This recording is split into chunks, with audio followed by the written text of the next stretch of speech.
அப்போஸ்தலர் நடபடிகள் 16ஆம் அதிகாரம் 31வது வசனத்தை வாசிங்கள். அப்போஸ்தலர் 16:31. அதற்கு அவர்கள், கர்த்தராகிய இயேசு கிறிஸ்துவை விசுவாசி, அப்பொழுது நீயும் உன் வீட்டாரும் ரட்சிக்கப்படுவீர்கள் என்று சொல்லி அவனுக்கும் அவன் வீட்டில் இருந்த யாவருக்கும் கர்த்தருடைய வசனத்தை போதித்தார்கள். கண்களை மூடுவோம். நல்ல தகப்பனே, சர்வ வல்லமை உள்ள எங்கள் ஆண்டவரே, அருமையான நேரத்திற்காக உமக்கு ஸ்தோத்திரம். கிருபையுள்ள கரத்தில் எங்களை தாழ்த்துகிறோம். தேவ ஆவியானவர் நடத்துகிறவராய் இருக்கிறீர். அப்பா, இம்மட்டுமாக துதிகளை, ஸ்தோத்திரங்கள் எல்லாவற்றையும் அங்கீகரித்தீர். இப்பொழுது நீர் எங்களோடு கூட இடைபடுகிறதான ஒரு நேரம், உங்களுடைய வார்த்தையை அனுப்பி எங்களை முடிசூட்ட போகிறதான ஒரு நேரம், உங்களுடைய வார்த்தையினால் இடைகட்ட போகிறதான ஒரு நேரம். ஆவியானவரே, இந்த கூட்டங்கள் முடிகிற வரைக்கும் உங்களுடைய ஆளுகை எங்கள் மேல் இருப்பதாக, முழுவதுமாய் எங்களோடு கூட பேசுவீராக. பேசுகிறவர்கள், கேட்கிறவர்கள் அத்தனை பேரையும் நீர் ஆளுகை செய்வீராக. தேவ ஆவியானவருக்குள்ளே எங்கள் கரத்தை ஒப்பு கொடுக்கிறோம். நீர் மாத்திரம் மகிமைப்படுங்கப்பா. எங்கள் ஆண்டவர் இயேசு கிறிஸ்துவின் நாமத்தில் ஒப்பு கொடுத்து ஜெபிக்கிறோம், எங்கள் ஜீவன் உள்ள நல்ல பிதாவே. அல்லேலூயா. அல்லேலூயா. அப்போஸ்தலர் நடபடிகள் 16ஆம் அதிகாரம் 31வது வசனம் சொல்லுகிறது, கர்த்தராகிய இயேசு கிறிஸ்துவை விசுவாசி, அப்போது நீயும் உன் வீட்டாரும் ரட்சிக்கப்படுவீர்கள். சில வசனங்கள் ரொம்ப டெப்தா இருக்கும். ஆனா நம்ம அடிக்கடி சொல்லி சொல்லி சொல்லி அந்த வசனம் நமக்கு ரொம்ப பழக்கப்பட்டு போயிடும். அப்புறமா அந்த வசனத்துடைய ஆழம் நமக்கு தெரியாமலே போயிடும். நம்ம பல நேரத்தில் சொல்றோம் இல்லையா, கர்த்தருடைய ராஜ்யம் சமீபமா இருக்கிறது, நம்ம பரலோக ராஜ்யம் அப்படின்னு. இந்த பரலோக ராஜ்யங்கிறது ஒரு பெரிய விஷயம். பெரிய விஷயம்னா இருக்கிறதுலே டாப் மோஸ்ட் அதான். அதே மாதிரி இயேசு கிறிஸ்துங்கிற நாமம் கிட்டத்தட்ட ஒரு 4000 வருஷமா பழைய ஏற்பாட்டு பரிசுத்தவர்கள் கேட்டு கேட்டு கேட்டு சொல்ல முடியாதுன்னு சொன்ன நாமம். யாரோ கேட்கறாங்க, உங்களுடைய நாமம் என்ன, அதை ஏன் கேட்கிறேன் பாரு. அந்த நாமத்தை நமக்கு ஆண்டவர் வெளிப்படுத்தி கொடுத்தாரு புதிய ஏற்பாட்டுக்கு. அப்படிதான் பவுல் சொல்றாரு, மறைக்கப்பட்டதை கர்த்தர் நமக்கு கொடுத்தாரு. இல்ல, அவங்க 4000 வருஷமா ரட்சிக்கப்படுவதற்காக எவ்வளவு கஷ்டப்பட்டு கேட்ட ஒரு நாமம் இன்னைக்கு ரொம்ப சர்வசாதாரணமா நமக்கு மாறிடுச்சு. அந்த மாதிரி ஒரு டெப்தான விஷயம் எப்பவுமே அடிக்கடி நம்ம உபயோகப்படுத்துறதுனால அது என்னவாய் மாறிவிடுகிறது, சாதாரணமாக மாறிவிடுகிறது. எனக்கு தெரிஞ்சு இந்த வசனமும் அப்படி ஒரு வசனம் தான். 16:31.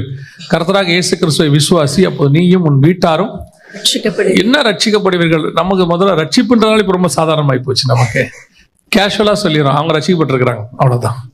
ரட்சிக்கப்பட்டிருக்கிறாங்க என்றால் வசனம் ஒண்ணு சொல்லுது, ரட்சிப்பு பூரணப்பட காத்திருங்கள்னு இருக்குது இல்லையா. முடிவு பரியந்தம் நிலை இருக்கிறவனே ரட்சிக்கப்படுவான்னு இருக்குது. இப்ப ரட்சிப்புங்கிறதுனுடைய முடிவு ரொம்ப பெருசு. ஆனா இப்ப நம்ம சர்வசாதாரணமாயிருச்சு. பையன் ரட்சிக்கப்பட்டிருக்கிறார், அவ்வளவுதான். பொண்ணு பார்க்கறதுக்கு ஒரே டேர்ம் என்னன்னு கேட்டா, பையன் ரட்சிக்கப்பட்டிருக்கிறாரு. எப்படி ரட்சிக்கப்பட்டிருக்காரு, ரட்சிப்பினுடைய அனுபவம் என்ன, எவ்வளவு தூரத்துல இருக்கிறாருலாம் நமக்கு முக்கியமே இல்லைல்ல. அந்த மாதிரி தான் இந்த வசனமும், கர்த்தராகிய இயேசு கிறிஸ்துவை விசுவாசி, அப்போது நீயும் உன் வீட்டாரும் ரட்சிக்கப்படுவீர்கள். அந்த ரட்சிப்பு என்றால் என்ன, ரட்சிக்கப்படுவதல் என்றால் என்ன, வசனம் தெளிவா சொல்லுது. முதல்ல ரட்சிப்பினுடைய அனுபவமே என்னன்னா, கொடுக்கும் போதே கர்த்தர் கொடுக்கிற வாக்கு தத்தம். இந்த வசனம் ஒரு வாக்கு தத்தம். ஏன்னா நம்ம பழைய ஏற்பாட்டுல நிறைய வாக்கு தத்தம் இருக்குல்ல, நம்ம அந்த வாக்கு தத்தம் சொல்றோம். புதிய ஏற்பாட்டுல கர்த்தர் கொடுக்கிற பிரதானமான வாக்கு தத்தத்துல ஒண்ணு இது, கர்த்தராகிய இயேசு கிறிஸ்துவை விசுவாசி, அப்போது நீயும் உன் வீட்டாரும் ரட்சிக்கப்படுவீர்கள். அப்ப ரட்சிக்கப்படுவதல் என்றால் என்ன, நீங்க ரட்சிக்கப்பட்டா உங்க வீட்டாரும் ரட்சிக்கப்படுவீர்கள் வசனம் சொல்லுது. அப்ப நான் ரட்சிக்கப்படுதல் என்றால் என்ன, என் வீட்டாரும் சேர்த்து ரட்சிக்கப்படுவதல் என்றால் என்ன அர்த்தம், அதனுடைய ஒரு மீனிங், அதோட மொத்த அர்த்தம் என்ன அப்படின்னு கேட்டீங்கன்னா, இதுக்கு ஒத்த ஒரு சம்பவம், ஒரு வசனம் வேதத்துல இருக்குது. இதை வச்சு நீங்க அதை கம்பேர் பண்ணி பார்த்தீங்கன்னா அதோட டெப்த் உங்களுக்கு புரியும். வாசிங்க, எபிரேயர்கள் நிருபம் 11ஆம் அதிகாரம் 7வது வசனத்தை வாசிங்க. விசுவாசத்தினாலே நோவா தற்காலத்திலே காணாதவைகளை குறித்து தேவ எச்சரிப்பு பெற்று பயபக்தி உள்ளவனாகி தன் குடும்பத்தை ரட்சிப்பதற்கு பேழையை உண்டு பண்ணினான். அப்போ நோவாவை குறித்து வேதம் தெளிவாய் சொல்லுகிறது, தன் குடும்பத்தை ரட்சிப்பதற்கு பேழையை உண்டு பண்ணினான். நோவா குடும்பத்தை ரட்சித்தல் என்றால் என்ன அப்படின்னு கேட்டா உங்க எல்லாருக்கும் தெரியும். உலகமே ஜலப்பிரளயத்தில் அழிய போகுது, டோட்டலாவே கொலாப்ஸ் ஆக போகுது. கிட்டத்தட்ட ஒரு 2000 வருஷம் உலகத்தினுடையதான பிளானை ஆண்டவர் க்ளோஸ் பண்றார், அதோட முடிக்கிறார். திருப்பி ஆதியாகமம் 1:1 மாத்துறார் உலகத்தை. ஆதியாகமம் 1:1-2 நீங்க வாசிச்சு பாருங்க. அந்த 1, 2, 3 வசனங்களை வாசிக்கும் பொழுது பூமி தண்ணிக்குள்ள இருக்குது, தேவ ஆவியானவர் அசைவாடிக்கிட்டு இருக்கிறார். திருப்பி அந்த 1ஆம் அதிகாரம் 3ஆம் வசனத்துல இருந்து 10வது வசனத்துக்குள்ள எல்லாத்தையும் பிரிக்கிறார். இருளையும் வெளிச்சத்தையும் பிரித்தார். அப்புறம் பூமிக்கு மேல் உள்ள தண்ணீரையும் கீழ் உள்ள தண்ணீரையும் பிரிக்கிறார். அப்புறம் பூமியில் உள்ள தண்ணீரை பிரிக்கிறார்.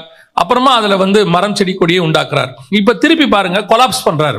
7ஆம் அதிகாரத்துல பார்க்கும் பொழுது வசனம் சொல்லுது, 10வது 11வது வசனம் 11வது வசனம் 7, 11 வாசிக்கும் பொழுது வசனம் சொல்லுது, நோவாவுக்கு 600ஆம் வயதாகும் வருஷம் 2ஆம் மாதம் 17ஆம் தேதியாகிய அந்நாளிலே மகா ஆழத்தின் ஊற்றுக்கண்கள் எல்லாம் பிளந்தன. அப்படின்னா என்ன அர்த்தம், பூமியில இருக்க தண்ணியும் லேண்டும் ஒன்னா சேர்ந்துருச்சு.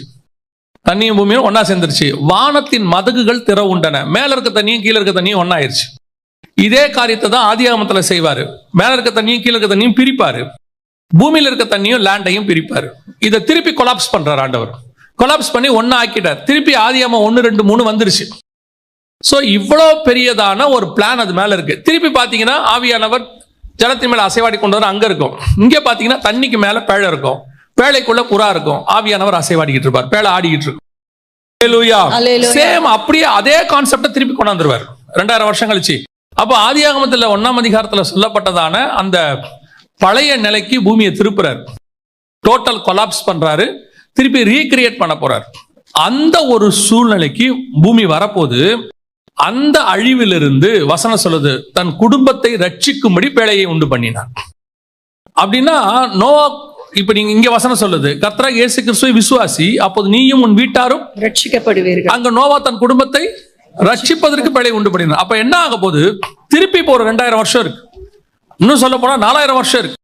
ஆபிரகாம்ல இருந்து இயேசு கிறிஸ்துவின் வருகை வரைக்கும் திருப்பி இந்த பூமியானது நெருப்பினால் அழிக்கப்பட போகிறது. 2 பேதுரு 3, 9, 10 சொல்லுது இல்லையா? கர்த்தருடைய நாள் இரவிலே திருடன் வருகிற விதமாய் வரும். அப்பொழுது வானங்கள் மடமடவென்று அகன்று போம், பூதங்கள் வெந்து உருகி போம், பூமியும் அதிலுள்ள கிரியைகளும் எரிந்து அழிந்து போகும். Everybody comes to an end. எப்படி நோவா அந்த கொலாப்ஸ் ஆனதுல இருந்து குடும்பத்தை ரட்சித்தானோ, அதே மாதிரி வரப்போகிற கொலாப்ஸ்ல இருந்து உங்கள் குடும்பத்தை ரட்சிப்பதற்கு அவனுக்கு ஒரு பேழை தேவைப்பட்டது. நமக்கு இயேசு கிறிஸ்து உதவி செய்கிறார். ஆமென். அல்லேலூயா. அல்லேலூயா. அப்ப அந்த ரட்சிப்பினுடைய வேல்யூ பாருங்க, அது எவ்வளவு முக்கியமானதுன்னு பாருங்க. கர்த்தராகிய இயேசு கிறிஸ்துவை விசுவாசி அப்படின்னா என்ன அர்த்தம்? நோவா தன் குடும்பத்தை ரட்சிப்பதற்கு பேழையை உண்டு பண்ணினான். அந்த உண்டு பண்ணக்கூடிய காரணங்கள் தான் நீ விசுவாசின்னு பைபிள் சொல்லுது. அப்ப இந்த இடத்துல வசனம் சொல்லுது, நோவா தன் குடும்பத்தை ரட்சிக்கும்படி ஒரு பேழையை உண்டு பண்ணினான். இயேசு கிறிஸ்துவை விசுவாசி, அப்பொழுது வரப்போகிற அழிவிலிருந்து, அதான் அதோடைய அர்த்தம், வரப்போகிற அழிவிலிருந்து நீயும் உன் வீட்டாரும் காக்கப்படுவீர்கள், ரட்சிக்கப்படுவீர்கள் அப்படின்னு அர்த்தம். அல்லேலூயா. அப்ப என்ன செய்யணும்? இதற்கு ஒரே வார்த்தையில சொல்லியாச்சு, கர்த்தராகிய இயேசு கிறிஸ்துவை விசுவாசி. அந்த விசுவாசத்துல நம்ம என்ன செய்யணுங்கிறதா இப்ப கேள்வியே. இந்த வசனத்தை இப்ப திருப்பி வாசிங்க. எபிரேயர் 11:7 திருப்பி வாசிங்க பார்ப்போம். விசுவாசத்தினாலே நோவா தற்காலத்திலே காணாதவைகளை குறித்து தேவ எச்சரிப்பு பெற்று ஃபர்ஸ்ட் தற்காலத்திலே நோவா காணாதவைகளை குறித்து தேவ எச்சரிப்பு பெற்று, ஒரு குடும்பம் வரப்போகிற அழிவிலிருந்து பாதுகாக்கப்பட வேண்டும் அப்படின்னு சொன்னா முதல்ல அந்த வரப்போகிற அழிவை குறித்தான எச்சரிப்பை பெற்றிருக்கணும். நான் சொல்றது வெறும் இயேசு கிறிஸ்து வரும்போது நடக்கக்கூடிய சம்பவத்தை குறித்து மாத்திரமல்ல. ஒரு குடும்பத்தை நடத்தும் போது ஒரு கணவன், ஒரு மனைவி, ஒரு பிள்ளைகள் இருந்தால் தான் அதுக்கு பேர் குடும்பம். ஒருவேளை பிள்ளைகள் இல்லை, கணவன் மனைவி இருந்தாலும் அதுக்கு பேர் என்னதான்? குடும்பம். கணவன் ஒரு ஊர்ல இருக்கிறாரு, மனைவி ஒரு ஊர்ல இருக்குது, பிள்ளை ஒரு ஹாஸ்டல்ல இருக்குது, அது குடும்பம் இல்லை. எங்க மனைவி எங்க இருக்காங்க? வெளிநாட்டுல வேலை பார்க்கறாங்க. கணவர் எங்க இருக்காரு? வெளிநாட்டுல இருக்கிறாரு. பையன் எங்க இருக்காரு? ஏற்காடுல ஹாஸ்டல்ல படிச்சுட்டு இருக்காரு. நீங்க குடும்பமா சென்னையில இருக்கோம். இது எப்படி சரியாகும்? இல்லையா? எல்லாரும் இருக்கிறாங்க, ஆளாளுக்கு 1000 கிலோமீட்டர் தள்ளி இருக்கிறாங்க. ஆனா கணவனும் மனைவியும் வீட்டுல இருக்கிறாங்க, ஒன்னா இருக்கிறாங்க, ஆனா பிள்ளை இல்லை. அதனால அது குடும்பம் இல்லைன்னு ஆகாது. குடும்பம் என்றால் நாம் எல்லோரும் இணைந்து ஒரு இடத்துல இருப்பதுக்கு பேர் தான் என்னது? குடும்பம். அப்போ ஒரு குடும்பத்தை ரட்சித்தல் என்பதற்கு முதலாவது நமக்கு இருக்க வேண்டிய குவாலிட்டி, வரப்போகிற காரியங்களை குறித்து தற்காலத்திலே எச்சரிப்பு பெறணும். ஃபியூச்சரை குறித்த எச்சரிப்பு இப்ப இருக்கணும் ஃபேமிலிக்கு. அல்லேலூயா. ஆமென். அந்த எச்சரிப்பை நாம் பெற்றுக்கொள்கிறோமா என்பதுதான் கேள்வி. இன்னைக்கு குடும்பத்தில் நடக்கிற ஒவ்வொரு சம்பவத்துக்கு பின்னாடியும் ஃபேமிலி சொல்றது, எங்களுக்கு தெரியாது, இப்படி நடந்துருச்சு, நாங்க எதிர்பார்க்கல. அத உலகத்தின் குடும்பம் சொல்லலாம், நியாயம். ஆவிக்குரிய குடும்பம் ஒரு நாளும் சொல்லக்கூடாது. ஆவிக்குரிய குடும்பத்துல ஒரு சம்பவம் நடக்க போகுது அப்படின்னு சொன்னா, நான் வெறும் நியாய தீர்ப்பை குறித்து மட்டும் சொல்லவில்லை. உங்க ஃபேமிலி நடக்கிற சம்பவம் ஒன்று நடக்க போகுது என்றால் யூ மஸ்ட் ஸ்மெல், உங்களுக்கு அந்த வாசனை தெரிஞ்சிருக்க வேண்டும். உங்க குடும்பத்தில் நடக்கிற சம்பவத்தை குறித்து இயேசுநாதருக்கு தெரியாம அந்த 12 பேருக்குள்ள ஏதாவது நடக்குமா? இயேசுநாதருக்கு தெரியாம ஏதாவது நடக்குமா? யோசிச்சு பாருங்க. அவன் எங்கேயோ பேசிட்டு இருக்கான், வந்து கேட்கிறாரு, உங்களை யார் பெரியவன்? அவர் பாட்டு வந்தாரு, அவர் பாட்டு ஒரு சீலையை கட்டினாரு, கால்களை கழுவுனாரு, கழுவி முடிச்சானே கேட்கிறாரு, உங்களை யார் பெரியவன் தானே சண்டை போட்டீங்கன்றாரு. இல்லையா? எனக்கு அதோட ரொம்ப ஆச்சரியப்படுற விஷயம் என்னன்னா, இந்த பெனாதாத்னு ஒரு ராஜா இருப்பான். இந்த பெனாதாத்து எதை பிளான் பண்ணாலும் எலிசா போய் இஸ்ரவேல் ராஜா கிட்ட சொல்லிடுவான், அவன் இப்படி பிடிக்க போறான், நீ வந்து என்ன செய்ய, இப்படி போய் காப்பாத்திக்க உன்ன அப்படின்றவான். இஸ்ரவேல் ராஜாவும் அவனுக்கு கீழ்ப்படிஞ்சு கரெக்டா காப்பாத்திடுவான். ஒரு நாள் பெனாதாத்துக்கு பயங்கர டென்ஷன் ஆகி போச்சு. அப்போ அந்த ராஜா கூப்பிட்டு தளபதிகளை சொல்றாரு, நான் போடுற மொத்த திட்டத்தையும் யாரோ ஒருத்தர் இஸ்ரவேல் ராஜாவுக்கு சொல்றீங்க. யாருன்னு எனக்கு சொல்ல மாட்டீங்களா? ஏன் இப்படி என்னை பத்தி சொல்றீங்க அங்கன்னு கேட்பாரு. ஃபெடப் ஆயிட்டான் அவன். எவ்வளவு போட்டாலும் அங்க போயிடுது சீக்கிரட்டு. ஃபெடப் ஆயிட்டான். ஃபெடப் ஆன உடனே அந்த தளபதி கூட இருக்கவன் சொல்லுவான், ராஜா நீ எங்க யாரையும் சந்தேகப்படாத, அங்க எலிசான்னு ஒருத்தர் இருக்கான், உன் வீட்டின் பள்ளி அறையிலே பேசுறத கூட அவன் கண்டுபிடிச்சிருவான்றான். யோசித்து பாருங்க, தன்னுடைய நாட்டுக்கு ஒரு பிரச்சனை வருது என்பது தேவன் அவனுக்கு தெரியப்படுத்துகிறார். அது தெரியணும்ல, அது எலிசாவுக்கும் தெரியும், எலியாவுக்கு தெரியும். எலிசாவை பிடிக்க ராஜா ஆள் அனுப்புறான். வரும்போதே சொல்றான், அந்த பேலியாளின் மகன் என்னை பிடிக்க ஆள் அனுப்புறான் பத்தியாங்கிறான். இல்லையா? ஒருத்தனை பிடிக்க கூட முடியாது இவனுங்களால. எது பண்ணாலும் தெரிஞ்சு போயிடுது. இதுதான் உங்களுக்குள் இருக்க வேண்டிய முதலாவது குவாலிட்டி. இது ஃபர்ஸ்ட் ஒரு வீட்டுக்குள்ள இருக்கணும். வீட்டுக்குள்ள நடக்கிற விஷயம் ஒண்ணுமே தெரிய மாட்டேங்குது இல்லையா? என்ன காரணமாக இருக்கும்? இன்னைக்கு நிறைய பேர் வீட்டுல இதான் பிரச்சனை. திடீர்னு முந்தியெல்லாம் சொல்லுவாங்க, ஒரு உதாரணத்துக்கு சொல்றேன், முந்தியெல்லாம் சொல்லுவாங்க, பிள்ளைகள் நடக்கிற நடைய வச்சே பெற்றோர் கண்டுபிடிச்சிருவாங்க என்ன பிரச்சனை வீட்டுலன்ட்டு. எங்க அம்மா கிட்ட ஒரு பழக்கம் உண்டு. நான் காலேஜ் முடிச்சுட்டு வரும்போது அப்படி முகத்தை பார்க்கும்போது கேட்பாங்க, என்னடா மதியானம் சாப்பிடலையா, பசிக்குதாம்பாங்க. நம்ம முகத்தை வச்சே அவங்களால என்ன செய்ய முடியும்? ஒரு ஐடென்டிஃபை பண்ண முடியும். நடைய வச்சு ஒரு பெண்ணு நடக்கிறத, வீட்டுக்குள்ள நடந்து வரதை வச்சு அவங்க அம்மா கண்டுபிடிச்சிருவாங்க என்ன பிரச்சனைன்னு சொல்லி. உடம்புல பிரச்சனை இருக்குதா, இல்ல ஏதாவது வலி இருக்குதா அப்படின்னு அவங்க கண்டுபிடிச்சிருவாங்க. அவங்க நட ஷேப்பை வச்சே கண்டுபிடிப்பாங்களாம். ஆனால் இன்னைக்கு நான் சொல்றது பிசிக்கலி, இதை தாண்டி ஒன்று நீங்க போகணும், ஸ்பிரிச்சுவலி போகணும். பிள்ளைகளுக்கு மட்டுமல்ல, வீட்டுக்குள்ள சொல்றேன், மொத்தமா சொல்றேன். உன் ஆவிக்குரிய குடும்பத்துக்குள் என்ன நடக்குது, உன் குடும்பத்துக்கு என்ன விரோதமா செயல்படுது, யார் செயல்படுறாங்க, எப்படி நடக்குது, என்ன விஷயம், என்ன ஆசீர்வாதம் வரப்போகுது, இது ஏதாவது தெரியுமா? வந்த பிறகு நீங்கள் அதை சால்வ் பண்றதுக்கு போராடுறீங்க, அழுவுறீங்க, ஜெபம் பண்றீங்க, எல்லாம் நடக்குது. ஆனால் தேவ எச்சரிப்பு உங்களுக்கு கிடைக்குதா? கர்த்தர் உங்களுக்கு உணர்த்துறாரா? எனக்கு ரொம்ப ஆச்சரியமா இருக்கும் அப்போஸ்தலர் நடவடிக்கைகளை வாசிக்கும் பொழுது. பவுல் போயிருவார் அத்தனை பட்டணத்துக்கு, அங்கங்க போயிட்டே இருப்பாரு. ஆனா எருசலேமில் இவர்கள் என்ன செய்வார்கள்? பவுலுக்கு விரோதமாக ஆலோசனை பண்ணுவார்கள். ஆவியானவர் இங்க எழுதுவார், எருசலேமில் யூதர்களுக்கு அவனுக்கு விரோதமாக ஆலோசனை பண்ணினார். இது யாருக்கு தெரியும்? லூக்காக்கு எப்படி தெரியும்? லூக்கா பவுலோட டிராவல் பண்ணிட்டு இருக்கிறார். ஏன்னா அப்போஸ்தலர் நடவடிக்கைகள் எழுதுனது லூக்கா. அவர் பவுலோட டிராவல் பண்ணிட்டு இருக்கிறார். அந்த டிராவல் பத்தி எழுதிட்டு இருக்கிறார். எழுதும்போது நடுவில் ஒரு வசனம் போடுறாரு, இந்த காலத்துல பவுலுக்கு விரோதமாக எருசலேமில் ஆலோசனை செய்யப்பட்டது. எப்படி இது இவருக்கு தெரியும்? எப்படி தெரியப்படுத்தப்படுகிறது? அப்படியானால் உன் குடும்பத்தை குறித்து ஒரு பர்சனல், நான் சொல்றது மினிஸ்ட்ரி, உங்க ஃபேமிலியை குறித்து, உங்களை குறித்து ஏதாவது ஒரு காரியம், ஏதோ ஒரு விஷயத்துல கர்த்தர் உங்களுக்கு உணர்த்தணும் இல்லையா? என்ன நடக்குது, எப்படி நடக்குது, ஏதோ ஒரு எச்சரிப்பு கொடுக்கணும் இல்லையா? அந்த தேவ எச்சரிப்பை பெற்று அப்படின்னு இருக்குது. அந்த எச்சரிப்பை படுகிற இடத்தில் தான் இப்பொழுது ஃபேமிலி ஃபெயிலியர் ஆகி கொண்டு இருக்கிறது. முந்தியெல்லாம் நம்ம பெற்றோருக்கு தெரியும், சில காரியங்களை கண்டுபிடிப்பார்கள். நான் சொல்லுவேன், அன்னைக்கு உள்ளவங்க இன்னைக்கு உள்ளவங்கள மாதிரி ஆவிக்குரியவங்கள கிடையாது, ஆனால் தேவனோடு கூட தொடர்புள்ளவர்களாக இருந்தார்கள். இன்னைக்கு ஆவிக்குரியவர்கள் சொல்றோம், தேவனோடு கூட என்ன இல்லை, தொடர்பு குறைவாக இருக்கிறது இல்லையா? இன்னைக்கு நம்ம அன்னைக்கு உள்ளவங்க பெருசா அந்நிய பாஷை பேசி அப்படியே கைத்தட்டி அதெல்லாம் இருந்திருக்காது. ஆனா பாத்தீங்கன்னா அவங்களுக்குள்ள தேவனுடைய நடத்துதல்னு ஒண்ணு இருக்கும். பிள்ளைகளை நடத்துறதா இருக்கட்டும், குடும்பத்தை நடத்துறதா இருக்கட்டும். இன்னைக்கு ஆவிக்குரியவர்கள் ஊழியத்துக்கு ஓடுறாங்க, அந்த பக்கம் இந்த பக்கம், house meeting, cottage meeting, open air meeting எல்லாம் ஓடுறாங்க. ஃபேமிலிக்குள்ள என்ன நடக்குது முதல்ல இங்க நமக்கு தெரியணும் இல்லையா? இது நமக்கு புரியணும் இல்லையா? இது நமக்கு தெரிய மாட்டேங்குது. தேவ எச்சரிப்பை பெற்று அப்படின்னு இருக்கு. பெற்று இருக்கிறோமா? அந்த எச்சரிப்பு உங்களுக்கு கொடுக்கப்படுதா? அந்த எச்சரிப்பை நமக்கு கொடுக்கிறவர் யார்?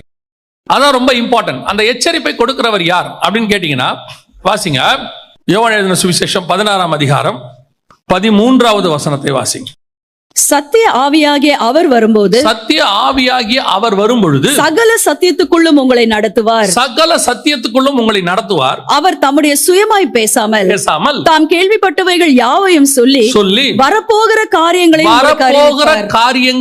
உங்களுக்கு அறிவிப்பார். அப்ப ஆவியானவருடைய மிக முக்கியமான ஸ்பெஷாலிட்டி என்னன்னா, வரப்போகிற காரியங்களை உங்களுக்கு அறிவிப்பார். ஒரு ஆவிக்குரிய குடும்பம் ஒரு ஆவியானவராலே நடத்தப்படுகிற குடும்பமாக இருக்குமானால், உன் குடும்பத்தில் வரப்போகிற காரியங்களை குறித்து ஆவியானவர் உங்களுக்கு நிச்சயம் உணர்த்துவார். அவர் உணர்த்தினாதான் நீங்கள் எச்சரிப்பு பெற்று உங்கள் குடும்பத்தை ரட்சிக்க முடியும். இதுதான் அதோடைய கனெக்ஷன். அந்த தேவ ஆவியானவர் உங்களுக்குள்ள இருக்கிறாரா? ஆவியானவர் இருக்கிறாருங்க, உணர்த்துகிறாரா? ஆவியானவர் உங்களுக்குள்ள இருக்கிறார், சரி, உணர்த்துகிறாரா? அதான் இங்க கேள்வி. ஆவியானவருக்கும் உணர்த்துறதுக்கு இன்னொரு மிக முக்கியமான கனெக்ஷன் இருக்கு ஃபேமிலியில. ஆவியானவர் உங்ககிட்ட உணர்த்தணும்னா ஆவியானவருக்கும் உங்களுக்கு என்ன இருக்கணும்? ஒரு பெரிய கனெக்ஷன் இருக்கு. என்ன கனெக்ஷன் இருக்கு அப்படின்னு கேட்டீங்கன்னு சொன்னா, ஆதியாகமத்தின் புஸ்தகம் 2ஆம் அதிகாரம் 18வது வசனம் வாசி. பின்பு தேவனாகிய கர்த்தர் மனுஷன் தனிமையா இருப்பது நல்லதல்ல, ஏற்ற துணையை அவனுக்கு உண்டாக்குவேன் என்றார். ஏற்ற துணையை அவனுக்கு உண்டாக்கு. இந்த ஏற்ற துணைன்னு இருக்குல்ல, ஏற்ற துணை. சோ பைபிள் சொல்ற ஏற்ற துணை என்பது வேறு. இப்ப நம்ம அங்க போக வேண்டாம், ஏற்ற துணைக்கு போக வேண்டாம். ஏற்ற துணைன்ற வேர்டு என்ன, அதுக்கு என்ன வேர்டு யூஸ் பண்ணப்படுது இங்கிலீஷ்ல பாத்தீங்கன்னா ஹெல்பர். இங்கிலீஷ்ல என்ன யூஸ் பண்ணப்பட்டிருக்கு? ஹெல்பர். இந்த ஹெல்பர்ங்கிற வேர்டு அடுத்து புதிய ஏற்பாட்டுல யாருக்கு யூஸ் பண்ணப்படுது? ஹோலி ஸ்பிரிட், பரிசுத்த ஆவியானவருக்கு சொல்லப்படுது. வாசிங்க யோவான் எழுதின சுவிசேஷம் 14ஆம் அதிகாரம் 16வது வசனத்தை வாசி. 14:16. நான் பிதாவை வேண்டிக் கொள்வேன், அப்பொழுது என்றென்றைக்கும் உங்களுடனே கூட இருக்கும்படிக்கு சத்திய ஆவியாகிய வேறொரு தேற்றரவாளனை அவர் உங்களுக்கு தந்தருளுவார். சிலர் வந்து அதை தேற்றரவாளன் கம்ஃபர்டர்னு சொல்வாங்க. ஆனா இங்கிலீஷ்ல ஹெல்பர் தான் இருக்கு. இங்கிலீஷ்ல ஹெல்பர் இருக்கு. 14:26 வாசிங்க. என் நாமத்தினாலே பிதா அனுப்ப போகிற பரிசுத்த ஆவியாகிய தேற்றரவாளனே. அங்கேயும் என்ன இருக்கு? தேற்றரவாளன் அப்படின்னு தான் இருக்குது இல்லையா? பட் இங்க வந்து கம்ஃபர்டர்னு இருக்கு. ஆனா டிரான்ஸ்லேஷன்ல கரெக்ட் டிரான்ஸ்லேஷன் தான் இருக்குது, ஹெல்பர் தான் இருக்கு. அடுத்து வாசிங்க யோவான் 15:26 வாசிங்க. பிதாவினிடத்திலிருந்து நான் உங்களுக்கு அனுப்ப போகிறவரும் பிதாவினிடத்திலிருந்து புறப்படுகிறவருமாகிய சத்திய ஆவியாகிய தேற்றரவாளன் தேற்றரவாளன். நல்லா கவனிச்சு பாருங்க, 2 அதிகாரத்துல 3 தடவை இருக்குது. அடுத்து வாசிங்க 16ஆம் அதிகாரம் 7வது வசனம் வாசி. நான் உங்களுக்கு உண்மையை சொல்லுகிறேன், நான் போகிறது உங்களுக்கு பிரயோஜனமா இருக்கும். நான் போகாதிருந்தால் தேற்றரவாளன் உங்களிடத்தில் வரார். இந்த இடத்துல மட்டும் 4 தடவை கர்த்தர் அந்த வார்த்தையை யூஸ் பண்றாரு. தேற்றரவாளன், தேற்றரவாளன், தேற்றரவாளன். 4 இடத்துலயும் ஹெல்பர், ஹெல்பர், ஹெல்பர்னு இருக்கு. அப்போ இந்த பரிசுத்த ஆவியானவருக்கும் மனைவிக்கும் ஒரு ஒத்துமை இருக்கிறது. இவரும் ஹெல்பர், அவங்களும் ஹெல்பர். ஆமென்.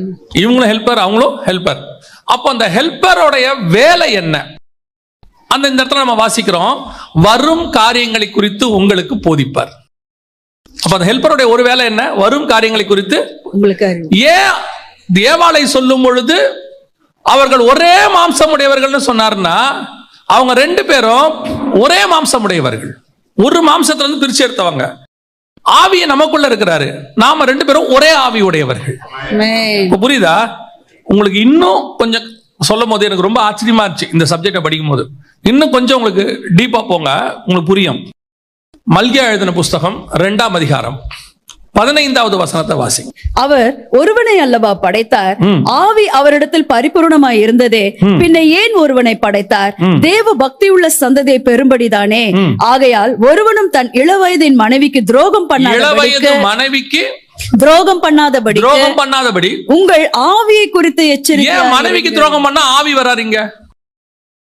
மனைவிக்கு துரோகம் பண்ணாதபடி ஆவியை குறித்து எச்சரிக்கையா இருங்கள். அவரோட அர்த்தம் என்னன்னா, பழைய ஏற்பாட்டுல மனைவினா, புதிய ஏற்பாட்டுல பரிசுத்த ஆவியானவர். அல்லேலூயா. நீ மனைவிக்கு துரோகம் பண்றது ஆவியானவருக்கு துரோகம் பண்றது ஒண்ணுதான். என்ன எந்த கனெக்ஷன் இங்க இருக்கு பாருங்க. இது நம்ம படிக்கும் போது, மல்கியாவை படிக்கும் போது சாதாரணமா இருக்கும். நீங்க இந்த கனெக்ஷனை எடுத்து பாருங்க.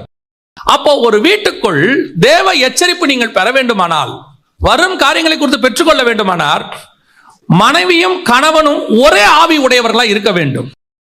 இந்த ஒரே ஆவி உடைய மனைவியும் கணவனும், குறிப்பாக பல இடங்களிலே கர்த்தர் மனைவியை கொடுப்பதற்கு ஒரு நோக்கம் இருக்கிறது. என்னன்னு கேட்டீங்கன்னா, நான் சொல்றதை எத்தனை பேர் அக்செப்ட் பண்ணிப்பீங்க தெரியாது. கணவர்களை பொறுத்த வரைக்கும் ஆளுமை இருக்கிறது, அது கர்த்தர் கொடுத்திருக்காரு. ஆண்டு கொள்ளுங்கள் இருக்கு, அது சரீரமே நமக்கு அமைப்பு அப்படிதான் இருக்கு. ஆனால் மனைவியை பொறுத்த வரைக்கும் தான் காஷன் இருக்கிறது. அந்த எச்சரிப்பு கொடுக்கக்கூடியதான மிக முக்கியமான குடும்பத்தில் நடக்கக்கூடியது. கணவன் வசனம் சொல்லுது 104 சங்கீதம், காலையில் தன் பண்ணை வீட்டுக்கு வேலைக்கு புறப்படுகிறான், சாயங்காலத்தில் திரும்புகிறான். எவ்வளவுதான் கணவன் வேலைக்கு போனாலும் என்ன பண்ணாலும் எண்ட் ஆஃப் த டே அவன் ஃபேமிலிக்குள்ள திரும்பணும். ஆனா கணவன் வெளியே சம்பாதிக்கிறது, வெளியே போராடுறது, பைபிள்ல உங்களுக்கு தெரியும். நான் சொல்றது கொஞ்சம் டீப்பா இருக்கும், புரிஞ்சுக்கிட்டா சரி. காட்டு மிருகங்களையும் நாட்டு மிருகங்களையும் கர்த்தர் உண்டாக்கினார். அதோட அர்த்தம் என்னன்னா, இவன் வெளியே போகும்போது காட்டு மிருகம் இருக்கும், அந்த மிருகங்களோட கூட போராடி மனுஷன் என்ன செய்வான்? ஜெயிச்சு வீட்டுக்கு வருவான் ஒவ்வொரு நாளும். ஆனால் வீட்டை காப்பாற்ற வேண்டிய பொறுப்பு, வீட்டுக்குள்ள இருக்கிற நாட்டு மிருகத்தை காப்பாற்ற வேண்டிய பொறுப்பு மனைவியின் கையில் இருக்கிறது. 2 வகையான மிருகம் உண்டாக்குவார் ஆண்டவர். சகல விதமான காட்டு மிருகங்களையும் நாட்டு மிருகங்களையும் ஆதியாகமத்திலே கொண்டாந்துருவார் 1:24. ஆனா அப்ப காடு நாடே இருக்காது, அப்பயே படைச்சிட்டார் காடு நாடு. எதுக்கு? வெளியே போகிறவனுக்கு காட்டு மிருகம், வீட்டுக்குள்ள இருக்கிறவனுக்கு நாட்டு மிருகம். யோசிச்சு பாருங்க, இவர் போய் சிங்கத்தையும் கரடியும் ஜெயிப்பான். யாரு? கணவன். அதாவது தாவீது போய் ஜெயிப்பான், சிம்சன் போய் ஜெயிப்பான். ஆனா வீட்டுக்குள்ள இருக்கிற பூனையும் நாயையும் நீங்க தான் பாத்துக்கணும். அது உங்ககிட்ட இருக்க பொறுப்பு. அப்போ நான் சொல்றது ஒரு எக்ஸாம்பிளுக்காக, ஸ்பிரிச்சுவலி எடுத்துக்காதீங்க, எக்ஸாம்பிளுக்காக. அதே மாதிரி தான் இந்த தேற்றரவாளன் பரிசுத்த ஆவியானவர் செய்ய வேண்டிய ஒரு மிக முக்கியமான வேலையை வீட்டில் இருக்கிற மனைவி செய்ய வேண்டியது அவசியமா இருக்கிறது. இந்த தேவ எச்சரிப்பு, இவங்க ரெண்டு பேரும் ஒன்றாக இருக்கும் போதுதான் விசுவாசத்திலே தேவ எச்சரிப்பை நீங்கள் பெற்றுக்கொள்ள முடியும். இன்னைக்கு இந்த ரெண்டுமே ஒன்னா இல்ல, இந்த ரெண்டுக்குள்ளயுமே ஒன்னஸ் இல்ல. அதனாலதான் நம்ம பைபிள் தெளிவா சொல்லுது, விசுவாசி அவிசுவாசியோடு கூட பிணைக்கப்படாது இருப்பானாக. விசுவாசியும் பிணைக்கப்படும் போது விசுவாசத்தினால் வரக்கூடியதான எச்சரிப்பை நீங்கள் பெற்றுக்கொள்ள முடியும். இங்க ஆரம்பிக்கும் போதே முற்றும் கோணல் முதலும் கோணல். இதுல என்ன சொல்லி நம்ம கிட்ட இவங்க சொல்றாங்க, இப்ப இருக்க யங்ஸ்டர்ஸ் சொல்றாங்க, நான் அவங்கள விசுவாசத்துக்குள்ள நடத்திடுவேன், நான் போய் அவங்கள ஆண்டவருக்குள்ள கொண்டாந்துடுவேன், ஒரு ஆத்மாவை ரட்சிக்க முடியாதா? இவங்களை பொறுத்த வரைக்கும் என்னன்னா, அவங்க கிறிஸ்தவங்களா மாறிடுவாங்க, சர்ச்சுக்கு வந்துருவாங்க. இது இல்லைங்க லைஃப். கிறிஸ்தவனா மாறது ஒரு பெரிய விஷயமே இல்லைங்க. கிறிஸ்தவனா மாத்தணும்னு கர்த்தர் நினைச்சிருந்தாருன்னா இந்த உலகத்தை ஒரு செகண்ட்ல மாத்திருப்பாரு. இந்த உலகத்தை கிறிஸ்தவ உலகமா மாத்தணும்னு மட்டும் கர்த்தர் நினைச்சிருந்தாருன்னா, தன்னுடைய ஜைஜாண்டிக்கான ஒரு காரியத்தை கர்த்தர் காட்டி இருந்தானா உலகம் கிறிஸ்தவம் மாறிடும். மலைக்கு மேல அவர் என்ன பண்றாரு, தன்னுடைய மகிமையை காட்டுறாரு மோசே கிட்ட. கீழே இருக்கிறவன் பயப்படுறான், கீழே இருக்க அத்தனை பேரும் பயப்படுறான், எங்கிட்ட ஆண்டவர் பேச வேணாங்கிறான். அவ்வளவு ஜைஜாண்டிக் காடு. ஆனா அவர் அப்படி நம்மளை மாத்த விரும்பவில்லை. எதுக்கு ரட்சிப்புனாவே என்ன, இருதயத்தில் விசுவாசித்து வாயில அறிக்கை பண்ணி கான்சியஸ்ல வரணுங்கிறார் அவரு. அப்படி இருக்கும்பொழுது இன்னைக்கு இருக்கிற யங்ஸ்டர்ஸ் உடனே கல்யாணம் பண்ணி எப்படி கூட்ட வர்றது, அவர் ஆண்டவரை ஏத்துக்கிறேன்னு சொல்லிட்டாரு, ஆண்டவருக்காக உன்னை ஏத்துக்கல, உனக்காக ஆண்டவர் ஏத்துக்கிறான். இன்னைக்கு என்ன நடக்குது இங்க, இவங்களுக்கு இந்த விசுவாசம், அந்த விசுவாசத்துக்கு பின்னாடி இருக்கக்கூடியதான ஆவிக்குரிய வாழ்க்கை, தேவனோட இருக்கிற திட்டம், பரிசுத்த ஆவியினுடைய கனெக்ஷன் இவர்களுக்கு தெரிய மாட்டேங்குது. அதனோட விளைவு தான் அதுக்கப்புறம் இவங்களுக்கு எதுவுமே ஆவிக்குரிய வாழ்க்கையில முதல் குணல் முற்றும் குணலா மாறிடுது. நல்லா கவனிச்சுக்கொள்ளுங்க, உங்கள் குடும்பத்தை பத்தின எச்சரிப்பு உங்களுக்கு இருக்க வேண்டுமானால் கணவனும் மனைவியும் ஒரே ஆவி உடையவர்களா இருக்கணும். நான் எப்பவும் ஒரு விஷயத்தை ரொம்ப எனக்கு ஆண்டவர் சொல்லி கொடுத்த சொல்வேன்.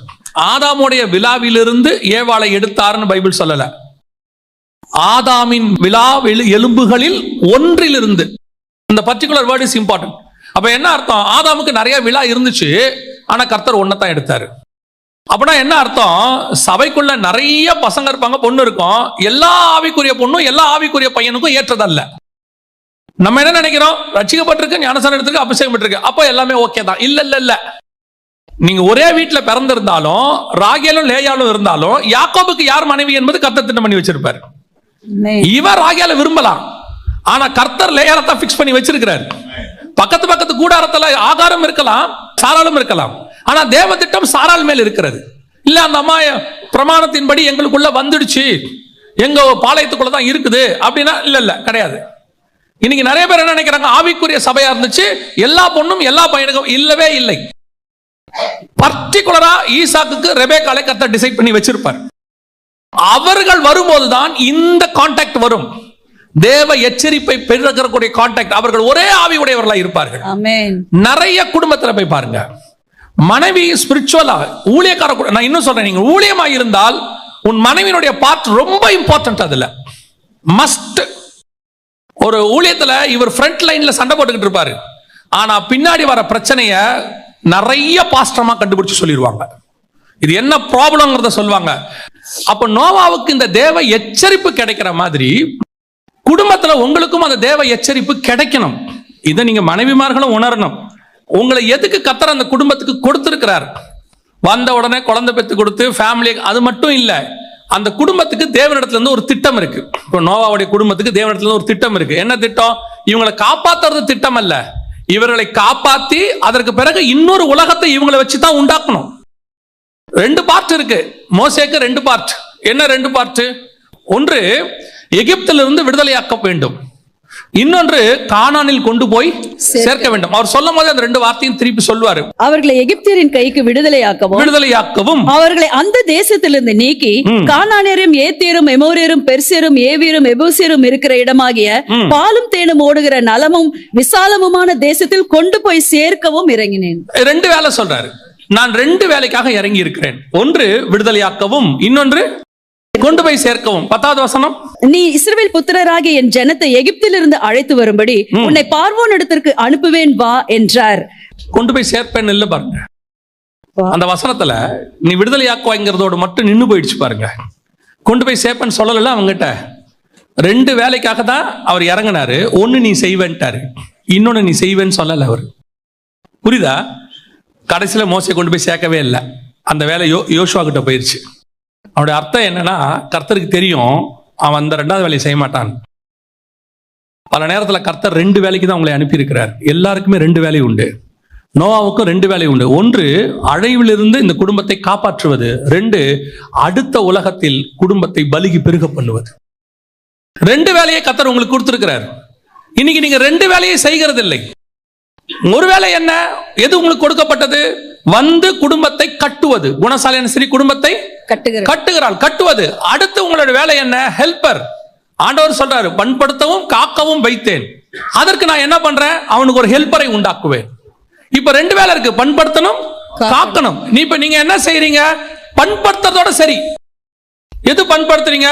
வீட்டை பெருக்கி கூட்டி அல்லது சமைச்சு வச்சு பாத்திர வேலைக்கு தேவைப்பட்டா கணவனுக்காக கூட போய் வேலைக்கு போய் எல்லாம் பண்றீங்க. இது பண்படுத்துதல். காக்குதல் எங்க? அவங்ககிட்ட சொல்லுமா? அதான் நிறைய.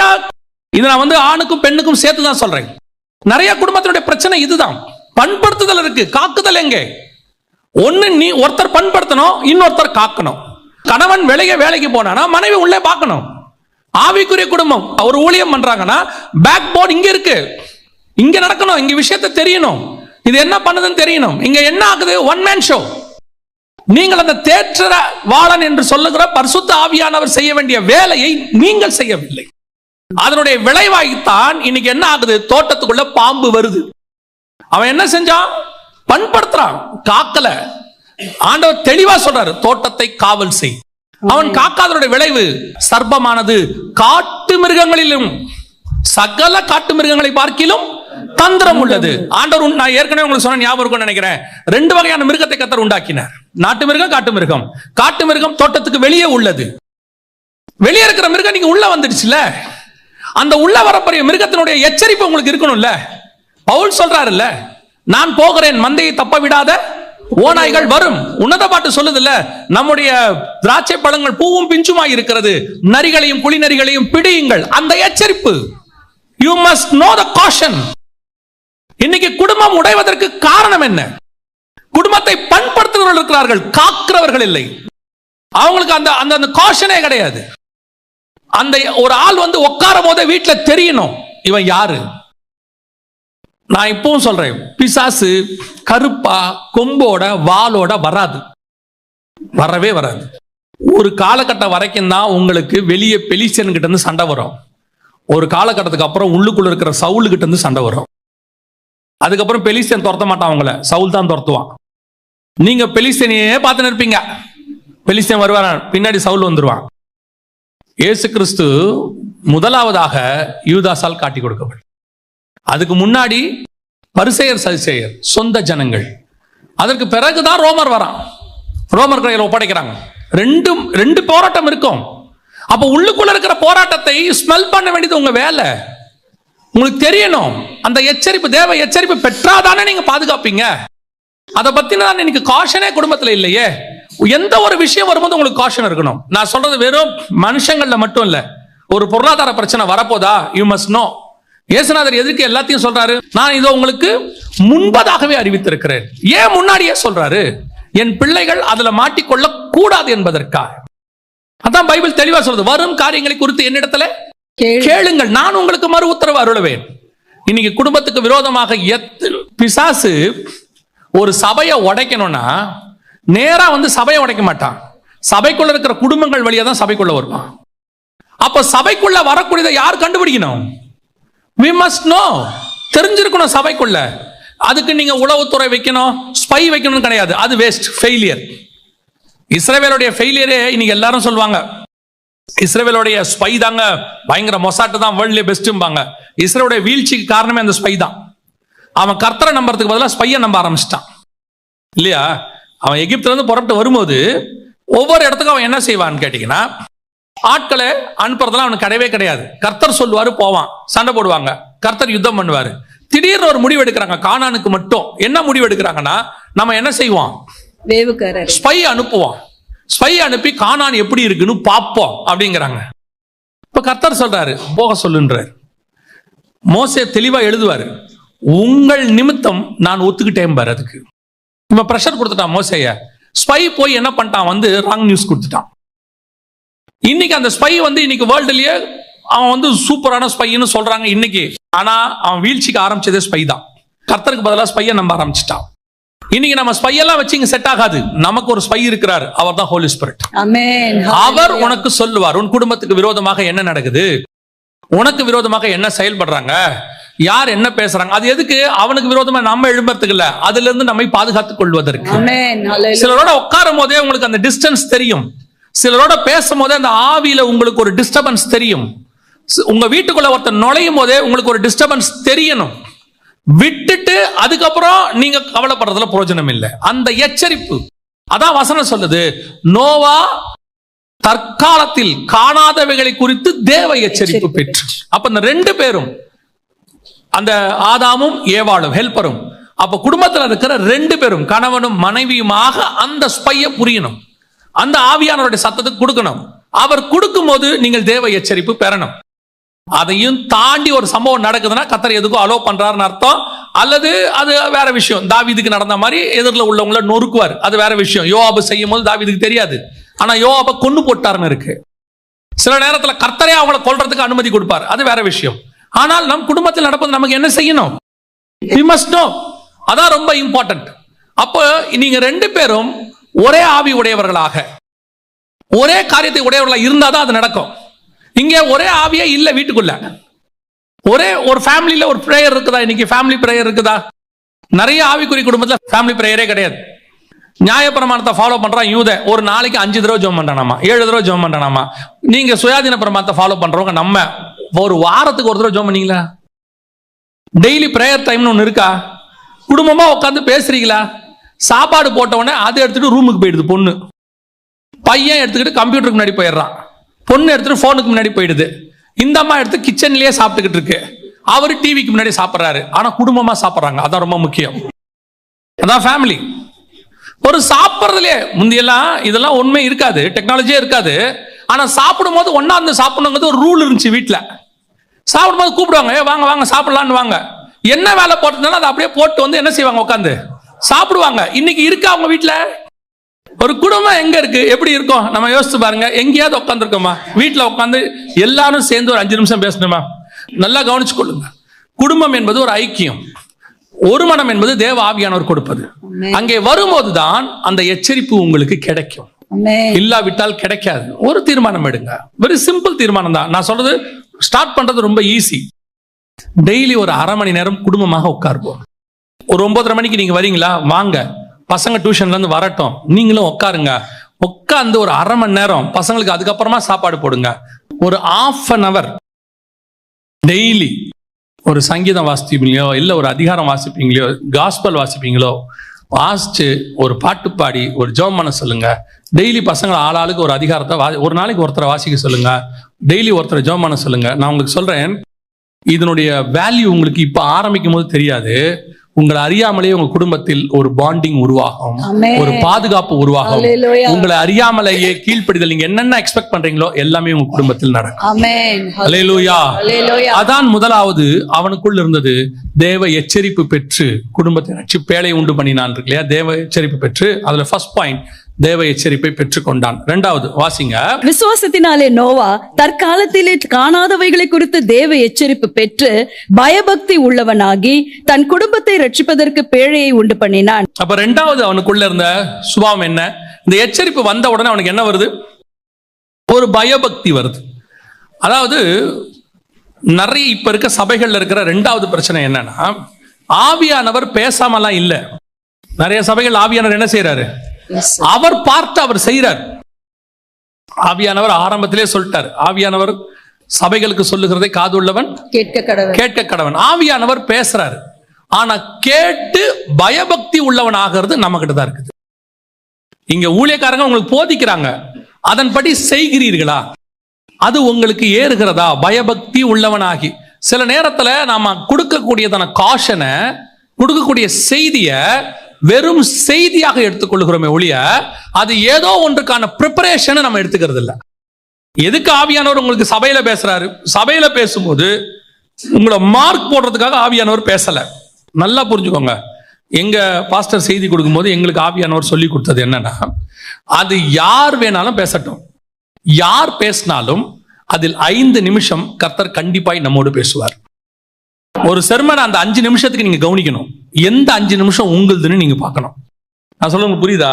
இப்ப நீங்க டாக்டர்கிட்ட போய் உட்காந்துருப்பீங்க, அல்லது பேங்க்ல போயிடுவீங்க, இந்த டோக்கன் போடுவாங்க பார்த்திருக்கீங்களா? டோக்கன் நம்பர் டிவியில போடுவாங்க. அதுல வந்து பாத்தீங்கன்னா 800 பேர் 600 பேர் டோக்கன் வாங்கியிருப்பான், போட்டுக்கிட்டே இருப்பாங்க.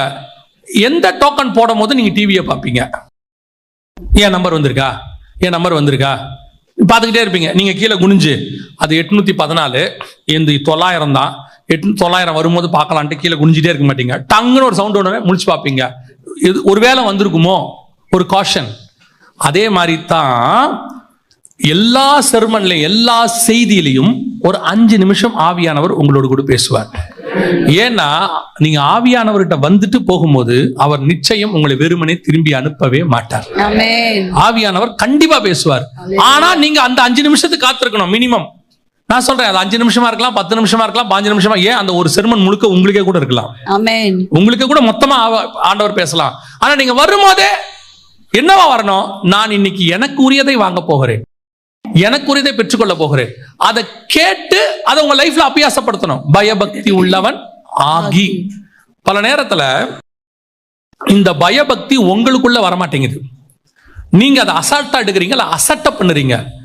உங்களுக்குள்ள ஒரு ஆதங்கம் இருக்கு தெரியுமா? இன்னைக்கு இருக்கிற எல்லா பேரண்ட்ஸ்க்கும் ஒரு ஆதங்கம் இருக்கு. என்ன ஆதங்கம் இருக்குன்னா, நம்ம காலத்தை மாதிரி பிள்ளைங்க ஸ்பிரிச்சுவலா இல்ல, அந்த காலத்துல இருந்த மாதிரி பிள்ளைங்க பெற்றோருக்கு கீழ்ப்படுகிறது இல்ல, இப்போ கொஞ்சம் பிள்ளைங்க மோசமா இருக்கு அப்படின்னு சொல்றீங்கல்ல, சொல்றீங்க தானே? நிறைய பேருக்கு அப்படி ஒரு ஒரு ஒரு தாட் எல்லாருக்குமே இருக்குல்ல.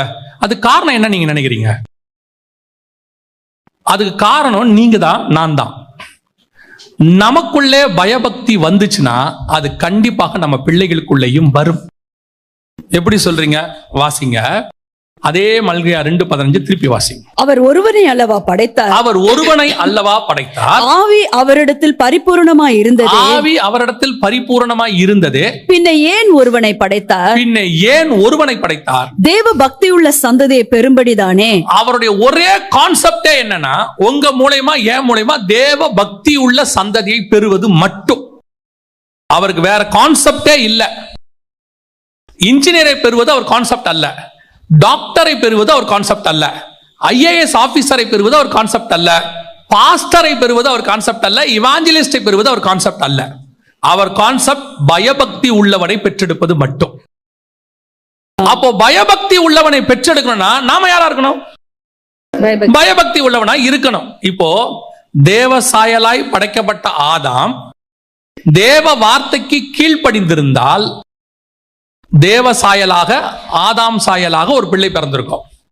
இப்ப ஆதாம் கர்த்தருடைய உடன்படிக்கையை மீறினான் அப்படின்னு இருக்கு. இப்ப இந்த அம்மா அந்த வார்த்தையால் வஞ்சிக்கப்பட்டது. யாரு? ஸ்திரீயானவள். இவங்க ஒருத்தர் மீறினவன், ஒருத்தர் வஞ்சிக்கப்பட்டவங்க. இவங்க 2 பேரும் சேர்ந்து ஒரு பிள்ளையை பெற்றெடுக்கிறாங்க. அந்த பிள்ளை எப்படி இருக்குது? வாசிங்க 5ஆம் அதிகாரம் ஆதியாகமத்தின் புஸ்தகம் 1, 2, 3 வசனம் வாசி. ஆதாமின் வம்ச வரலாறு.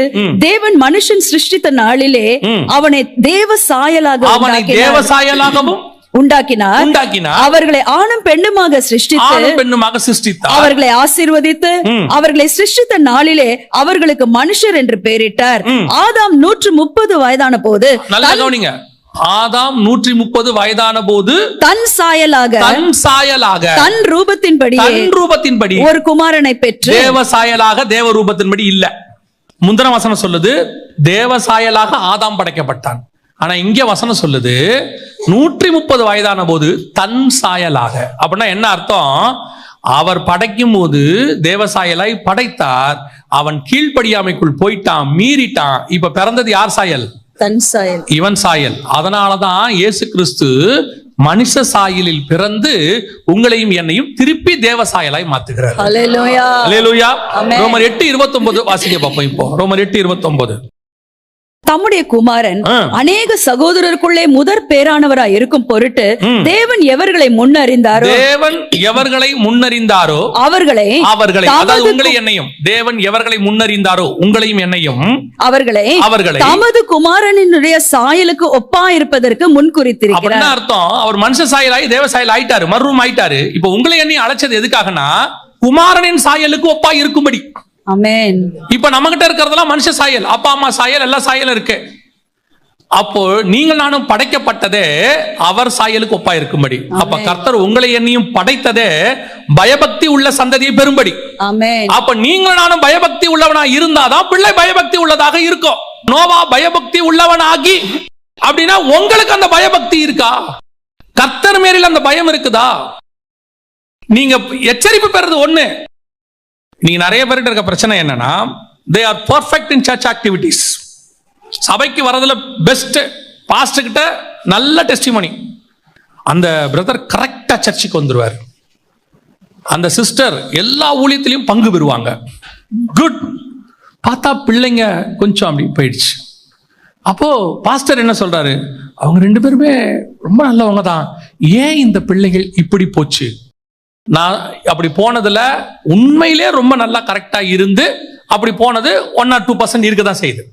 அப்ப எல்லாரையும் அப்படி சொல்றேன்னு நினைச்சுக்காதீங்க. ஆனா பெரும்பாலும் மெஜாரிட்டி நீங்க நல்ல ரிலிஜியஸ் பீப்புள் பட் நல்ல ஸ்பிரிச்சுவல் பீப்புளான்னு பார்க்கணும். we are all good religious people. church activities we are good. தசமாகாணிக்கும் பர்ஃபெக்ட், சர்ச்சுக்கு வரதுல பர்ஃபெக்ட், டைமுக்கு வருவீங்க, கரெக்டா போவீங்க, பாஸ்டர் ஒன்னு சொன்னா ஓடி வந்து நிப்பீங்க. What about your spirituality in the home? வீட்டுக்குள்ள உங்க ஸ்பிரிச்சுவாலிட்டி எப்படி இருக்கு? அதைத்தான் பையன் பார்ப்பான். சபைக்குள்ள இருக்கிறத பையன் பார்க்க மாட்டான். அவன் எப்படி பார்ப்பான் தெரியுமா? எங்க அப்பா மேடையில் எப்படி இருக்காரு பாருப்பா. ஏன்னா அவனுக்கு வீட்டுல நீங்க யாருன்னு தெரியும், அவனுக்கு உங்களை பத்தி தெரியும். நீங்கள் தேவனுக்கு எவ்வளவு பயபக்தி உள்ளவனாய் இருக்கிறீர்கள் என்பதை உங்கள் பிள்ளைகள் பார்க்கும் பொழுது அவர்கள் தேவ பக்தி உள்ள சந்ததியாய் இருப்பார்கள். இங்க அதுதான் இங்க மிஸ்ஸிங்.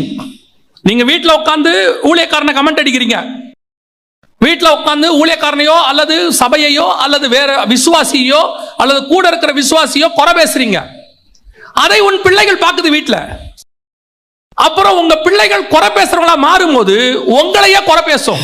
அப்ப நீங்க உங்க பிள்ளைகிட்ட அப்பா அம்மா அப்படி பேசலாமா அப்படின்னா நீங்கள் வேற ஒருத்தர பேசுனீங்க, உங்க பிள்ளை உங்களை பேசுது, அவ்வளவுதான் வித்தியாசம். உங்க ஸ்பிரிச்சுவாலிட்டி வீட்டுல எப்படி இருக்கு? அவன் பயபக்தி உள்ளவனா இருந்தான், அவன் சந்ததி பயபக்தி உள்ள சந்ததியாக இருந்துச்சு. நோவாவே எடுத்துக்கோங்க. நோவாவுக்கு 3 பெரிய பசங்க, குழந்தைங்க கிடையாது, திருமணமான பெரிய பசங்க. இப்போ நோவாக்குள்ள ஒரு விஷன் இருக்கு. தற்காலத்தில் காணாதவைகளை என்ன பண்ணிட்டான் அவன்? தேவ எச்சரிப்பு பெற்று ஒரு விஷன் வந்துருச்சு. இந்த விஷனை அவங்க பசங்க கிட்ட சொல்றான், இந்த மாதிரி உலகம் அழிய போதுப்பா, நம்ம ஒரு பேழை கட்ட போறோம், ஆண்டவர் வரப்போறாரு, உலகம் அழிய போது, நாம் அதுல ஏறி தப்பிக்க போறோம். இந்த விஷனை பையன் அக்செப்ட் பண்ணுமே. முதல்ல 3 வாலிப பசங்க, மனைவியோட இருக்கிற 3 பசங்க, நீங்க சொல்ற இந்த தரிசனத்தை அவன் ஏற்றுக்கொள்ள வேண்டுமே. எப்படி ஏத்துப்பான்? அவனுக்குள்ள எப்படி அந்த விஷன் போகும்? போகாது இல்ல.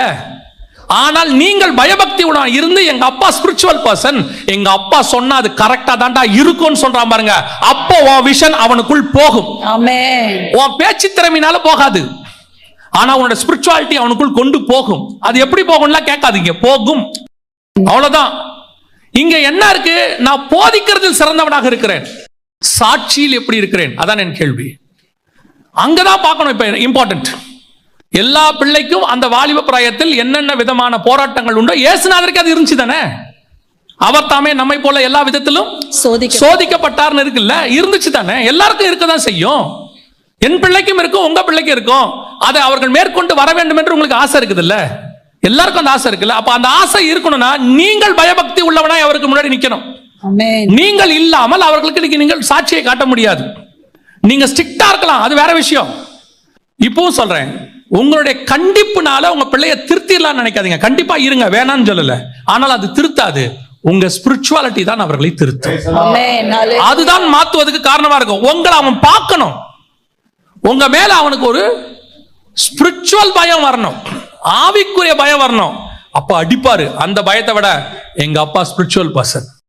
யாக்கோபு சொன்னா பாருங்க, அவங்க அப்பாவை பார்த்து ஒரு வார்த்தை, அம்மா இவர் ஆசீர்வச்சா அது ஆசீர்வாதம், ஆனா சபிச்சிட்டாரு நான் சாபத்துல மாட்டிடுவேன்.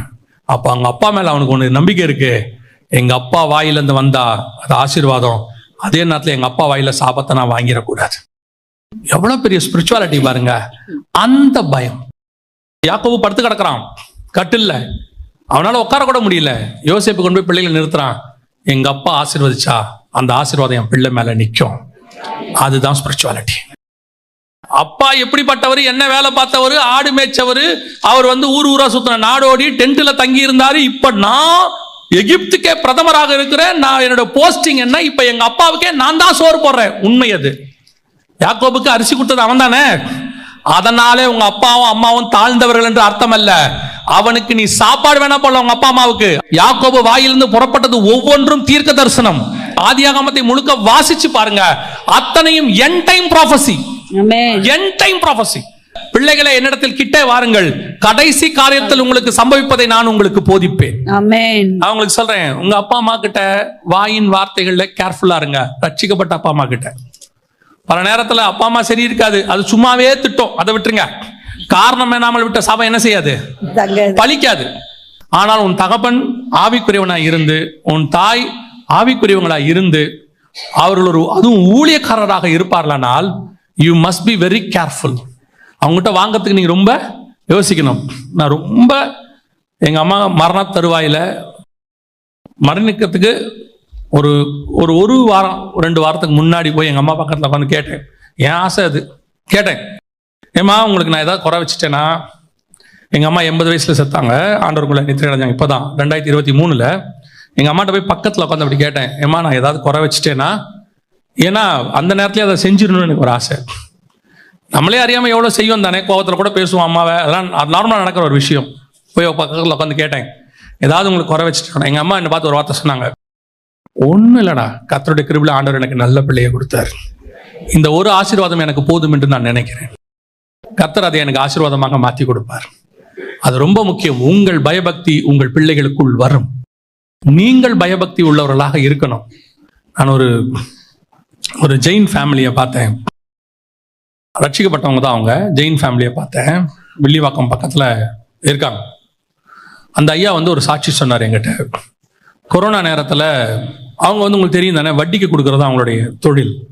ஆனால் அவங்க ஆண்டவரை ஏற்றுக்கொண்டதுனால வட்டி கொடுக்கறத என்ன செஞ்சுட்டாங்க, நிறுத்திட்டாங்க. நாங்கள் இனிமேட்டு வட்டிக்கு கொடுக்க மாட்டோம், அதாவது ஆண்டவர் எங்களுக்கு உணர்த்துறாரு அப்படின்னு சொல்லிட்டு நிறுத்திட்டாங்க. இப்போ கொரோனா வந்துருச்சு, வேலையெல்லாம் இல்லை, மூடியாச்சு. இப்போ என்ன செய்யறதுன்னு தெரியல அவங்களுக்கு. வருமானத்துக்கே வழி இல்லை, கஷ்டம். அந்த நேரத்தில் கர்த்தர் அவங்களுக்கு ஒரு ஆலோசனை, அவர் தான் அதிசயமான ஆலோசனை கர்த்தராச்சே, வண்டர்ஃபுல் கவுன்சிலர். அவர் என்ன சொன்னாரா, உங்க அம்மாவுக்கு சமைக்க தெரியும். யாரு? அவருடைய அம்மாவுக்கு. அவங்களுக்கு ஒரு 60 வயசு, சமைக்க தெரியும்.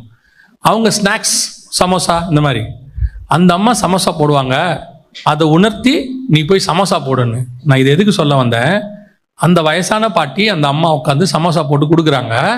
இவர் போய் என்ன செய்யறாரு, வாசல்ல ஒரு வண்டி வச்சு இவர் அதை வியாபாரம் பண்றாரு. மனைவி அந்த சமோசா கூடன்னு தட்டெல்லாம் கழுவி கொடுக்குறாங்க. இதை 2 பிள்ளைகளும் பார்க்குறாங்க. பார்த்தோன்னா அவங்க என்ன செய்யறாங்க, கூட வேலைக்கு வராங்க, பெருக்கிறது, வேலைக்கு போறது. பாருங்க, இவர் பிள்ளைகள் வேலை செய்ய சொல்லல, இவர் கேட்கல. இவரை பொறுத்த வரைக்கும் கஷ்டம் நம்மோட போட்டோம், பிள்ளைகளுக்கு என்ன செய்ய வேண்டாம், நல்லா இருக்கட்டும். ஆனால் ஒரு குடும்பமே வேலை செய்து கொரோனா நேரத்தில் இடம் வாங்கி வீடு கட்டுவதற்கு கர்த்தர் அவர்களுக்கு கிருபை தந்தார். இதுதான் ஆவிக்குரிய குடும்பம். நீங்கள் இறங்கி செய்யும் போது உங்கள் பிள்ளைகள் தானாய் செய்வார்கள். உங்கள் பிள்ளைகள் தானாய் செய்வார்கள். கவனிச்சுக்கொள்ளுங்க, நீங்கள் எவ்வளவு பயபக்தி உள்ளவர்களாய் இருக்கிறீர்களோ உங்கள் பிள்ளைகளும் அவ்வளவு பயபக்தி உள்ளவர்களாய் இருப்பார்கள். அல்லேலூயா. கடைசியாய் அந்த வசனத்தை வாசிங்க, நம்ம இன்னும் ஒரு காரியத்தை பார்த்துட்டு முடிக்கலாம். விசுவாசத்தினாலே நோவா தற்காலத்திலே காணாதவைகளை குறித்து தேவ எச்சரிப்பு பெற்று பயபக்தி உள்ளவனாகி தன் குடும்பத்தை ரட்சிப்பதற்கு பேழையை உண்டு பண்ணினான். கடைசியா என்ன உண்டு பண்ணினான்? பேழையை உண்டு. அவன் எச்சரிப்பு பெற்றான், அந்த பயபக்தி வந்துச்சு. கடைசியாய் ஒரு கிரியை செய்தான். அதுதான் ரொம்ப இம்பார்ட்டன்ட். இன்னைக்கு நல்ல ஆவிக்குரியவர்கள் இருக்கிறாங்க, இன்னும் சொல்ல போனா பயபக்தி உள்ளவர்களும் இருக்கிறார்கள். ஆனால் விசுவாசத்தோடு இருக்கிறார்கள் ஒழிய கிரியை இல்லாத விசுவாசத்தோடு இருக்கிறார்கள். வேதம் சொல்லுது, கிரியை இல்லாத விசுவாசம் செத்தது. செத்தது. ஆண்டவர் ஒரு விஷன் கொடுக்கிறாரா, அதுக்கான கிரியை உங்ககிட்ட இருக்கணும். அந்த கிரியை தான் உங்களை ரட்சிக்கும். இப்போ நோவாவுக்கு தெரிஞ்சிருச்சு. Okay, right, fine. இப்போ நம்மகிட்ட ஒரு குரூப் இருக்கு இந்த கடைசி காலத்துல. என்ன குரூப் தெரியுமா? இப்போ எங்களுக்கு ஒரு மினிஸ்ட்ரி, என் டைம் மினிஸ்ட்ரி ஆண்டவர் கொடுத்துருக்கிறாரு. கடைசி காலத்தை பத்தி தான் நாங்க பேசுறோம். அதை சொல்லும் போது உலகம் வந்து இப்படி ஒரு முடிவுக்கு வரப்போகுது, ஆண்டவர் வரப்போறாரு. நோவா சொன்னதே தான் நாங்க இப்போ வேற வெர்ஷன்ல சொல்லிட்டு இருக்கிறோம். அவர் 2000 வருஷத்துக்கு முன்னாடி 4000 வருஷத்துக்கு முன்னாடி சொன்ன வெர்ஷனை இப்போ நாங்க வேற ஒரு வெர்ஷனா சொல்றோம். ஏன்னா இயேசுவும் அதான் சொல்றாரு, நோவாவின் காலத்தில் எப்படி நடந்ததோ அப்படியே மனுஷகுமாரன் காலத்திலும் நடக்கும். சோ அதே வெர்ஷன் தான், அதே அழிவு தான். அப்ப தண்ணி, இப்ப நெருப்பு, அப்ப பேழை, இப்ப இயேசு கிறிஸ்து. அன்னி தண்ணி பேழைக்கு மேல உச்சத்துல சிகரங்களுக்கு மேல பேழை இருந்துச்சான், 20 முழத்துக்கு மேல, 15 முழத்துக்கு மேல இருந்துச்சான். இங்க மத்திய ஆகாயத்துல ஆண்டவர் வச்சு நம்மளை காப்பாற்ற போறாருன்னு இருக்கு. நோவா பேழையை கண்டினார். இப்ப நாம வந்துட்டு இயேசு கிறிஸ்து நமக்காக உண்டாக்கி ஒரு வாஸ்தலத்தை உண்டாக்கி கொண்டிருக்கிறார். சேம் கான்செப்ட், அதுல மாற்றுக்கிறதே இல்லை. ஆனால் இப்ப நாங்க இந்த மாதிரி விஷயத்தை சொல்லும் போது 2 வகையான ஜனங்கள் இருக்கிறார்கள். அதுல ஒரு குரூப் என்ன சொல்லுவாங்க தெரியுமா? நீங்க சொல்றதெல்லாம் கரெக்ட் தான் பிரதர், நாங்க விசுவாசிக்கிறோம், எல்லாம் ஓகே தான், ஆனா கர்த்தர் கிருபை உள்ளவர், அப்படிலாம் செய்ய மாட்டார். இவங்களுக்கு விசுவாசம் இருக்குது, ஆனா விசுவாசத்துல கிரியை செய்ய இவங்களுக்கு என்ன வரல? மனம் வரல. ஆயத்தப்படுவதற்கு இவங்களுக்கு என்ன வரல? ஆயத்தமே வரல. இவங்களை பொறுத்த வரைக்கும் அந்த முடிவை மாத்தி அமைக்கலாம்னு நினைக்கிறாங்களே ஒழிய அந்த அழிவுல இருந்து தப்பிக்கிறதுக்கான வேலையை பார்க்கணும்னு அவங்களுக்கு தோணவே இல்லை. இன்னைக்கு ஒரு குரூப் அப்படி இருக்குது. ஆண்டவர் உங்களுக்கு சில காரியங்கள் சொல்றாரா, அதை செய்யுங்கள், குடும்பமாக செய்யுங்கள். அந்த விஷனை மொத்த குடும்பமும் டேக் ஓவர் பண்ணுங்க. சில நேரத்தில் கணவன் கொடுக்கிற விஷன் மனைவி எடுக்க மாட்டேங்கிறாங்க, மனைவி கொடுக்கிற விஷன் கணவன் எடுக்க மாட்டேங்கிறார். நோவாவுக்கு ஒரு விஷன் கொடுத்தாச்சு. இப்ப இந்த விஷனை அந்த 3 பசங்களும் எடுத்தாங்க தானே. அவன் பயபக்தி உள்ளவனா இருந்தா யாருக்குள்ள போச்சு? பிள்ளைங்களுக்குள்ள போச்சு, மனைவிக்குள்ள போச்சு. இவங்க 2 பேருக்குள்ள போனது ஆச்சரியம். அதை விட பெரிய ஆச்சரியம் என்ன தெரியுமா? அந்த 3 பசங்களுடைய மனைவிகளுக்குள்ள போனது. நீங்க 1 பேதுருவின் புஸ்தகம் 3ஆம் அதிகாரம் 20வது வசனத்தை வாசிக்கும். அந்த ஆவிகள் பூர்வத்திலே நோவா பேழையை ஆயத்தம் பண்ணும் நாட்களிலே தேவன் நீடிய பொறுமையோட காத்திருந்த போது கீழ்ப்படியாமற் போனவைகள் அந்த பேழையிலே சிலராகி 8 பேர் மாத்திரம் 8 பேர் மாத்திரம். 2 பேதுருவின் புஸ்தகம் 2ஆம் அதிகாரம் 5வது வசனம் வாசி. பூர்வ உலகத்தையும் தப்ப விடாமல் நீதியை பிரசங்கித்தவனாகிய நோவா முதலான 8 பேரை காப்பாற்றி. பர்டிகுலரா 2 இடத்துல 8 பேர்னு பைபிள் சொல்லுது. பேழைக்குள்ள போனது எத்தனை பேர்? 8 பேர். யார் அந்த 8 பேர்? நோவா, 3 பசங்க 4 பேரு, நோவாவின் மனைவி, 3 பசங்களுடைய மனைவி 4 பேர். சோ இப்ப இந்த 8 பேர் உள்ளுக்குள்ள போயிட்டாங்க. அப்ப வசனம் தெளிவா இருக்கு, 8 பேர் தான் போனாங்க. அவங்க மருமகளும் போயிருக்கிறாங்க. விஷன் நோவாவது. விஷன் யாருது? நோவாவது. இந்த விஷனை அப்படியே யாருக்குள்ள கொண்டு போக முடியுது? மனைவிக்குள்ள கொண்டு போக முடியுது. அந்த விஷனை அப்படியே பிள்ளைகளுக்குள்ள கொண்டு போக முடியுது. பிள்ளைகளுக்குள் மட்டுமல்ல, பிள்ளைகளிலிருந்து பிள்ளைகளின் மனைவிகளுக்குள்ளும் கொண்டு போக முடியுது. எப்படி சாத்தியம்? இன்னைக்கு உங்களால முடியுமா? இன்னைக்கு முடியுமா? இவ்வளவு டெக்னாலஜி உள்ள காலத்துல இவ்வளவு தூரம். அன்னைக்கு நோவா ஒருத்தன் மட்டும் தான் சொல்றான், உலகம் அழிய போது, உலகம் அழிய போது, உலகம் அழிய போது. அவன் நீதியை பிரசங்கித்து அவனை நோக்கியா வாசிச்சோம். 2 பேதுரு 2:5 வாசிச்சோம். பூர்வ உலகத்தை தப்ப விடாமல் நீதியை பிரசங்கித்தவனாகிய நோவா ஒருத்தன் மட்டும் தான் பிரசங்கம் பண்ணிருக்கான். அவன் ஒருத்தன் தான் பிரசங்கம். ஆனா இப்ப அப்படி இல்ல, உலகம் முழுக்க ஊழியக்காரங்க பிரசங்கம் பண்றாங்க. 10ஆவதுக்கு சயின்டிஸ்டே ப்ரூஃப்ஸ் கொடுக்குறாங்க, உலகம் அழிய போகுது, இது அக்கினி வரப்போகுது, இதோ பெரிய பேரழிவு நடக்குது, மிகப்பெரியதான். ஏன்னா அன்னைக்கு இருந்த மக்கள் தொகைக்கு இன்னைக்கு இருந்த மக்கள் தொகைக்கு அதிகமான காஷன் கொடுக்க வேண்டியிருக்கு ஆண்டவருக்கு. 1,20,000 பேர் இருந்த நினிவேக்கு ஒரு ஆள் போதும். ஆனா 800 கோடி இருக்கிற உலகத்துக்கு 8,000 தீர்க்கதரிசி தேவைப்படுது. அதனால ஆண்டவர் உலகம் முழுக்க உண்டாக்கிட்டார். இவ்வளவு காஷன் கொடுக்கப்படுது. ஆனால் இந்த காஷன் எல்லாம் ஒரு பக்கம் போகட்டும், இந்த விஷயம் உங்களுக்குள்ளும் உங்கள் பிள்ளைகளுக்குள்ளும் போகுதா? உங்க மனைவிக்குள்ள உங்களால கொண்டு போக முடியுதா? ஒரு விஷயத்தை நீங்கள் சொல்றது எனக்கு ரொம்ப ஆச்சரியம். ஒரு விஷயம் படிச்சு பார்த்தேன். ஆண்டவர் பேசும்போது சொன்னாரு, ஈசாக்குக்கு ஒரு கட்டளையை நியமிக்கிறார் ஆபிரகாம். என்ன கட்டளை நியமிக்கிறார்னா, அந்த வேலைக்காரன் பொண்ணு பார்க்க போகும்போது வேலைக்காரன்கிட்ட ஆபிரகாம் வந்து சில உறுதிமொழி வாங்குறாரு. அந்த உறுதிமொழியில ஒண்ணு, பெண் உன் பின்னே வர மனதில்லாது இருந்தாலே ஆகில் அப்பொழுது நீ இந்த என் ஆணைக்கு நீங்களா இருப்பாய். அங்கே மாத்திரம் என் குமாரனை மறுபடியும் அழைத்து கொண்டு போக வேண்டாம். திருப்பி இந்த கானானை விட்டு வெளியே யார் போக கூடாது? ஈசாக்கு போக கூடாது. 2வது வாசி 26ஆம் அதிகாரம் 2-3 வசனம் வாசி. கர்த்தர் அவனுக்கு தரிசனமாகி, நீ எகிப்துக்கு போகாமல் நான் உனக்கு சொல்லும் தேசத்திலே குடியிரு. இந்த தேசத்திலே இரு.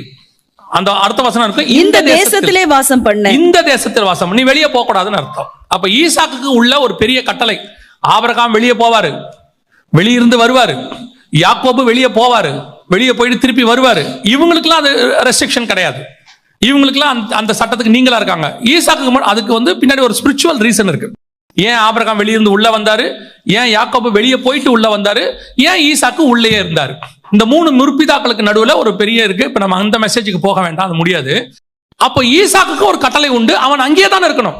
என்ன இருக்கு அப்படின்னு கேட்டீங்கன்னா, அவன் அந்த தேசத்தை விட்டு வெளியே போகவே கூடாது. இப்போ ரெபேக்கால கூட்டிட்டு வராங்க. வந்த பிறகு நல்லா கவனிச்சு பாருங்க. அவள் கடைசி வரைக்கும் அந்த தேசத்தை விட்டு வெளியே போனதாக இருக்கவே இருக்காது. அந்த தேசத்தை விட்டு வெளியே போகவே இல்ல. ஒரு தடவை கூட அந்த தேசத்தை விட்டு வெளியே போனாங்கிறத நீங்க பார்க்க முடியும். ரூத்தை பார்க்க முடியும், ராகாபை பார்க்க முடியும், நிறைய பேரை பார்க்க முடியும். ஆனா அந்த அம்மா மட்டும் வெளியே போனதாக நீங்க பார்க்கவே முடியாது. காரணம் என்னன்னா, கணவனுக்கு ஒரு பிரமாணம் என்றால் அவர்கள் 2 பேரும் ஒரே மாம்சமாய் இருக்கிறார்கள். அந்த பிரமாணம் இவளுக்கும் பொருந்தும். இயேசு கிறிஸ்துக்கு ஒரு பிரமாணம் என்றால் அது சபைக்கும் பொருந்தும். உங்கள் கணவனுக்கு ஒரு தரிசனம் கொடுத்தால் அது உங்களுக்கும் பொருந்தும். இயேசு கிறிஸ்து சபைக்கு ஒரு வெளிப்பாடு கொடுத்தால் அதை நிறைவேற்றுவதற்கு ஆவியானவர் வருவார். 2 பேரும் ஒன்றாயிருப்பார்கள். அப்போ உங்களுக்கு கொடுக்கப்பட்ட தரிசனத்தில், உங்கள் கணவனுக்கு கொடுக்கப்பட்டதோ உங்களுக்கு கொடுக்கப்பட்டதோ, நாம் ஒரே மாம்சமா இருக்கிறோம், ஒரே ஆவியா இருக்கிறோம். அந்த தரிசனத்தை உங்க ஆப்போசிட் பார்ட்னர் கிட்ட கொண்டு போக முடியுதா? Is that possible? இன்னைக்கு முடியுமா? உடனடியாக எதிர்ப்பு. ஒரு 70% ஊழியக்காரனுக்கு உடனடியாக எதிர்ப்பு. இப்போ ஒரு கானானுக்கு போக சொல்லிட்டார் ஆபிரகாம், நீ புறப்பட்டு போ.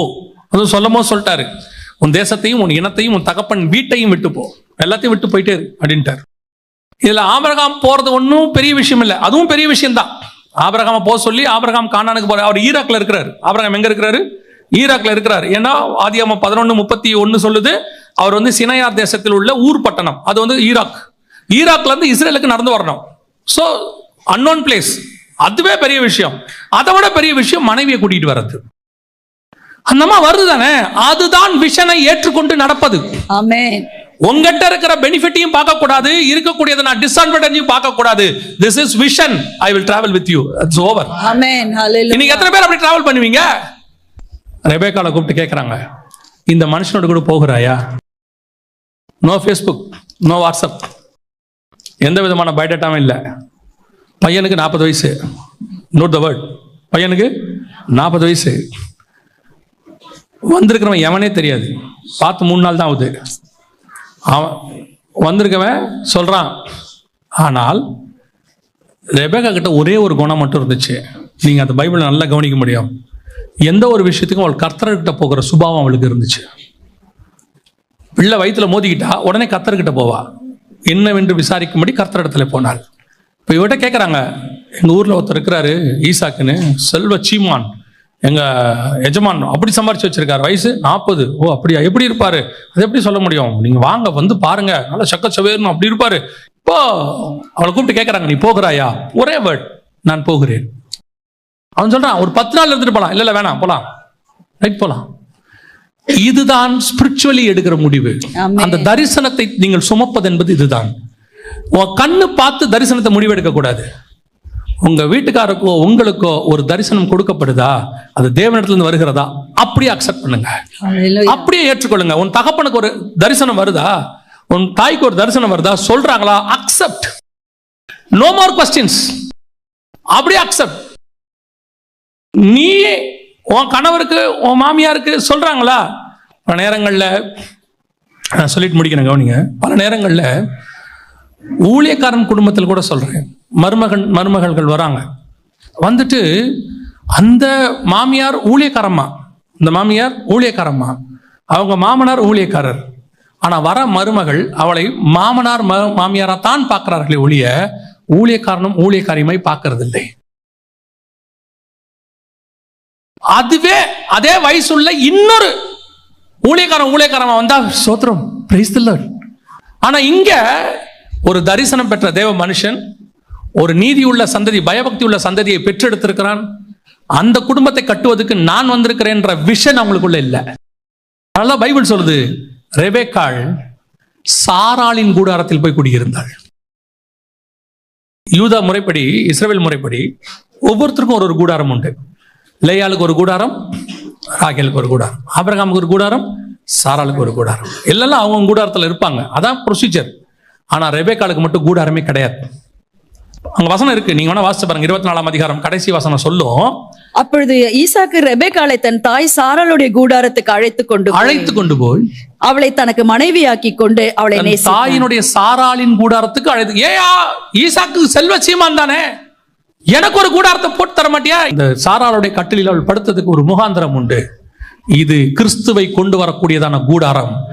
சாராள் இதுவரைக்கும் இதை சுமந்து கொண்டு வந்தாள், இனி நான் சுமந்து கொண்டு போவேன். இந்த கூடாரத்தில் கிறிஸ்து பிறக்கிற வரைக்கும் இந்த கூடாரம் கானானுக்குள் இருக்கும். அந்த தரிசனம் உனக்குள்ள இருக்கணும்.